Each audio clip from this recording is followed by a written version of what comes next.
It's a flexor digitorum superficialis. That in most, I always get confused because I always call it palmaris longus.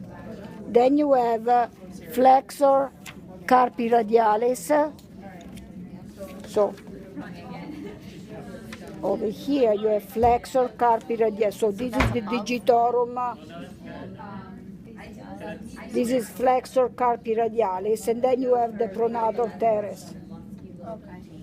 Okay? So over here what you see? You see the median nerve and radial artery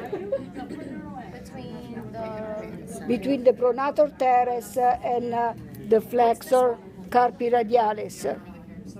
What's this one? This is the flexor carpi ulnaris, flexor digitorum communis, flexor carpi radialis, pronator teres, median nerve, radial artery. Instead, in the back, you see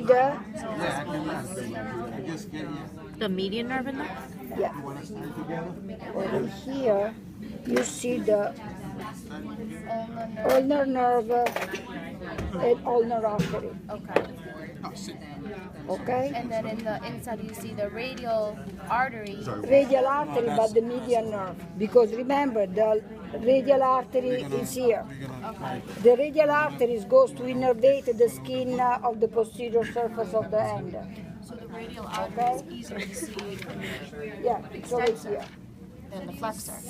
Cephalic vein, radial nerve, brachioradialis muscle. They all three together. Okay? Yeah, okay, this is... Right? I'm sorry, I never wear high heels, but